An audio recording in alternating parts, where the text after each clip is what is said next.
Kamusta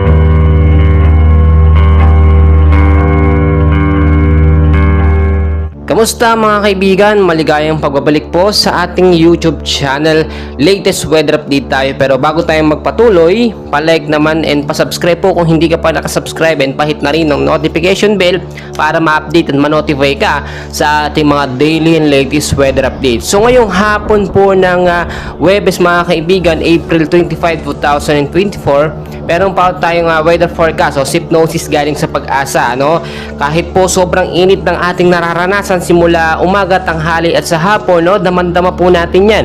Halos times 2 po ang init ngayon, no? Umabot na nga po sa 47 degrees Celsius. And ayon sa Pag-asa, meron po tayong binabantayan na SIPnosis.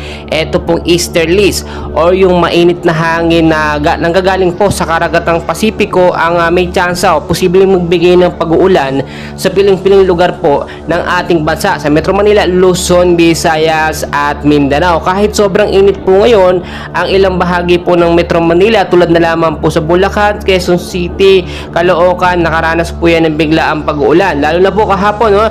Last 2 days po biglaang malakas ang pag-uulan. And hopefully ngayon po, ang ilang bahagi naman ng Metro Manila ang makaranas, no, dahil sobrang init po, sobrang alin. Lahat tayo nag-aasam na magkaroon po ng kahit kakaunting pag-uulan para maibsa naman yung init na ating nararamdaman. Mga kaibigan, sa ilang bahagi ng Metro Manila, no, ay kasama dyan ng Luzon, Visayas at Mindanao, posible tayong makaranas ng maulap na panahon dahil po yan sa easterlies, localized thunderstorm na binabantayan dyan sa area ng Metro Manila.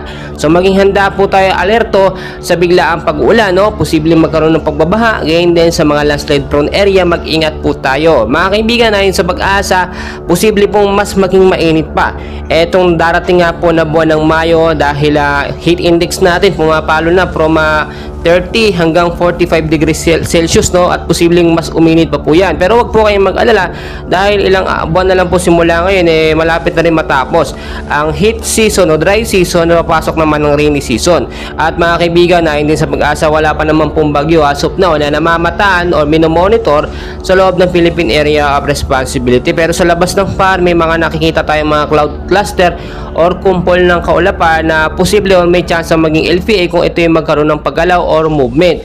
Well mga kaibigan, patuloy ko po kayong i-update, and please always know the weather before you go. Magbaon ng tubig, no, para hindi ma-dehydrate at iwas heat stroke na rin. Magdala ng sombrero at ng payong, panlaban po yan sa biglaang pag-ulan, gayon din sa sobrang init. And please mga kaibigan, maraming salamat, and don't forget to like and subscribe. Thank you very much.